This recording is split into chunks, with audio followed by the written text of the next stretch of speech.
pala dito, kaya sabi ko, ay, Ginoo ko, muntik na kaming masunog eh. Tawag dito. Alam mo naman ang ano guys, no, yung kandila. Marami talagang mga insidente na yun ang cause ng sunog. Pero ay mga lalabs, tinatanggal ni daddy yung mga cortina kasi lalabhan. Nilinisan ni daddy yung guys, yung glass door namin.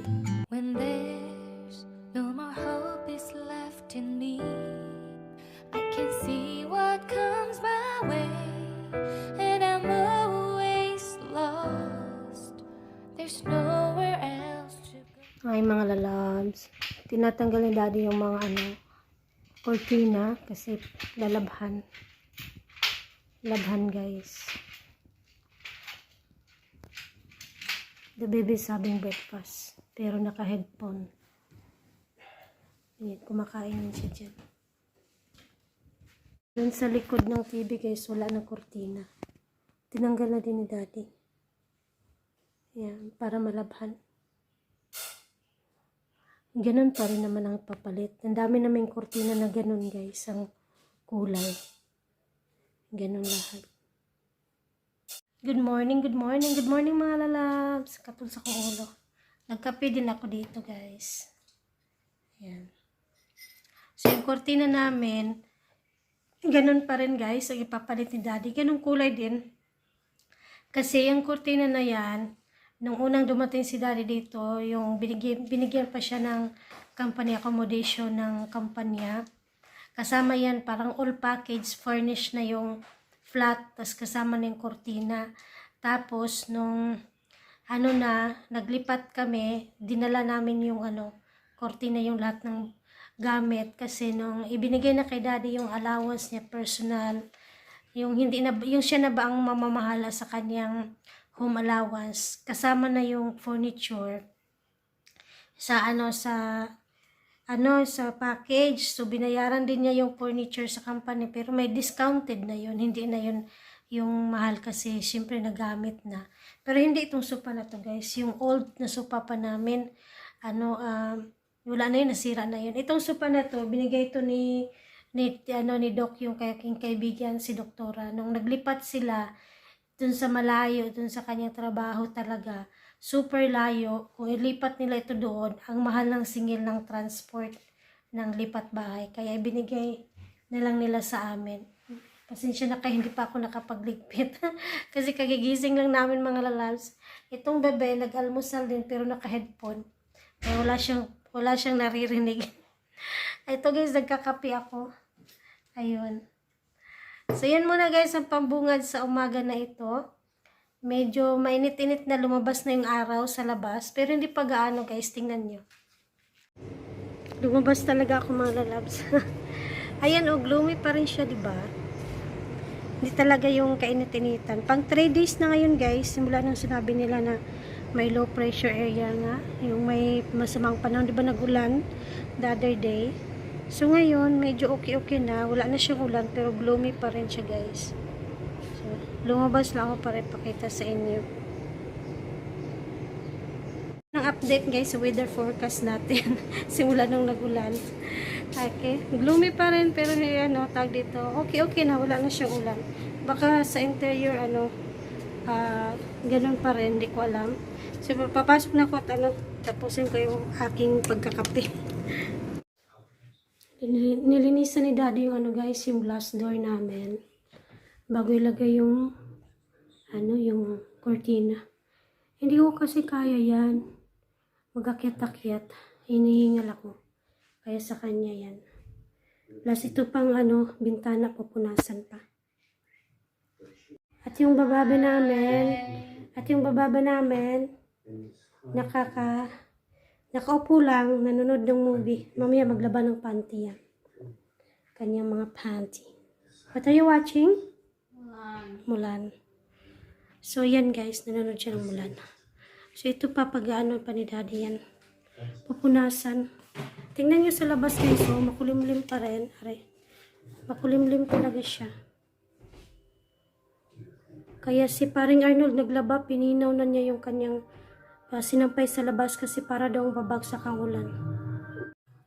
Ay mga lalabs, tapos na ako nagpunas dito sa sa altar. Nakita pa. Nandito na ako sa ano guys, sa dresser. Dito na ako papunas ngayon. Wala akong bra. Wala akong bra. Tawag dito guys, kwento ko sa inyo. Muntik nang masunog itong aming altar. Kaya ngayon, hindi na ako gumagamit ng pusporo. Ginagamit ko na ay itong lighter. Ito ng lighter guys. Kasi, alam niyo mga lalabs, ang gamit ko last time, nakita niyo yung pusporong malaki, diba? Dito siya dito siya guys. Nakapatong yung pusporo. Tapos itong aking mga yung kandila. Then dito. Ewan, nakagano naman yung pusporo, Tapos, ewan ko guys, tumilapon siyang ganun, nalaan at nahulog siya dito habang, nakasindi yung kandila. Tapos, naamoy ko, parang may amoy. Tapos, narinig pala ni Ray na parang may lumagabog. Hindi lang napinansin ng bata. Ngayon, mga lalabs, pagpasok ko dito, hala, nangangamoy dito, umuusok yung pala yung pusporo namin nahulog. Buti na lang hindi nagliyab kasi ang kinain ng kanang apoy, yung gilid muna. Yung gilid niya, hindi pa siya nakapasok doon sa parang pulbura talaga ng pusporo. Buti hindi nagliyab, nakapasok ako. Akala ko pa naman, yung niluto nila, lablab kasi minsan nagluluto sila ng bulad, yung tuyo, no? Ang akala ko yun ang nangangamoy. Yung pala dito, kaya sabi ko, hay, Ginoo ko, muntik na kaming masunog. Tawag dito. Alam mo naman ang guys, no, yung kandila. Marami talagang mga insidente na yun ang cause ng sunog. Pero yun talaga ay hindi ko inaasahan na mahulog yung pusporo.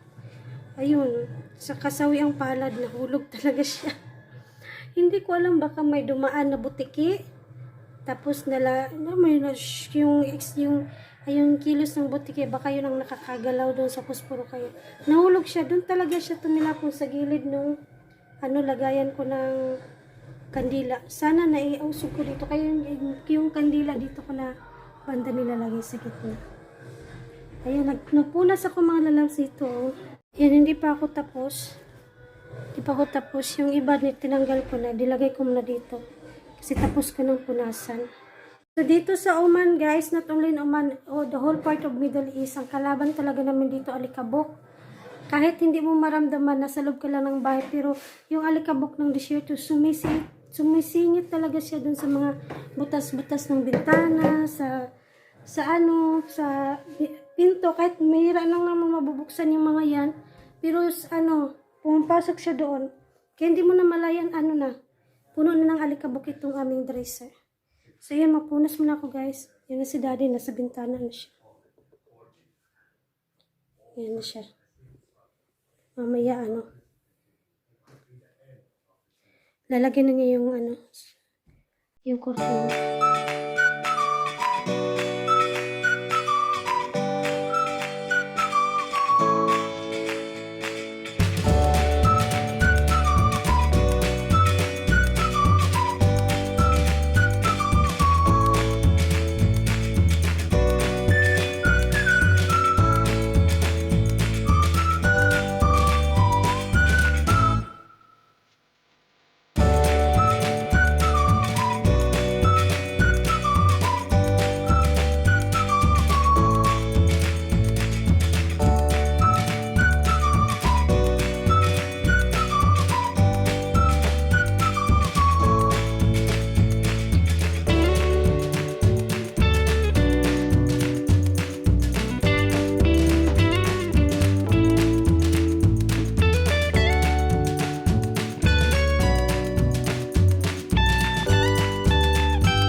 here in the under notebooks kasi tapos na yan eh. You'll need a new set na naman for grade 6 and the books.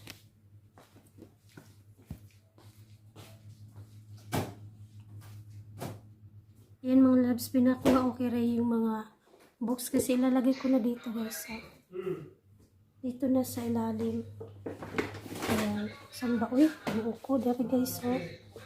Ito. Ibaba mo muna. Ibaba. Kasi nandito yung ano. 1 minute guys. Lalagay. Ito yung grade 4 niya. Wala na ibang space eh. Kaya din ko na lang ilagay guys. So ito mga books na ito mga lalabs.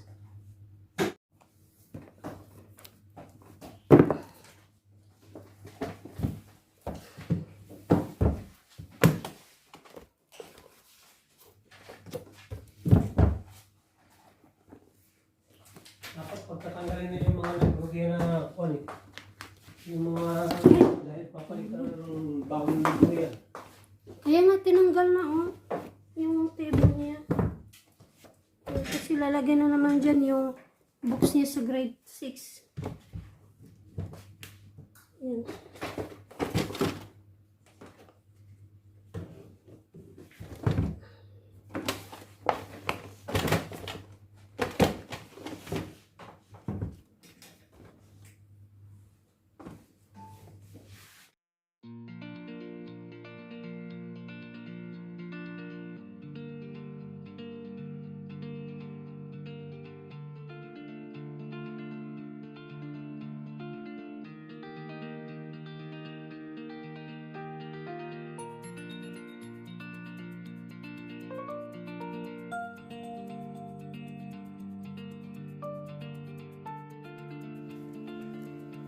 Ayan mga lalab, so binalik na ni daddy yung amin, kinabit na uli ni daddy yung kortina. Padilim na dito guys, alas 6 na oh. Padilim na, paggabi na ba ito sa Oman. Madilim lang siya tingnan kasi makulimlim ngayong araw na to. But normally during summer, dapat maliwanag pa yan dyan sa labas. Naglinis din ako dyan kanina guys. Nagpunas ako dyan, pati dito. Lahat. Ito yung table ni Ray. Pinunasan ko din. Table ni daddy. Ayan.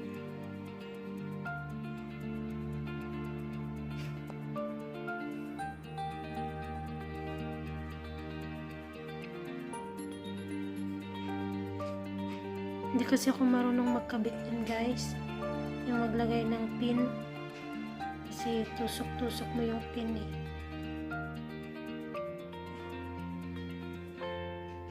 Tsaka kung ako ang gagawa niyan, aakyat ako sa sa ladder.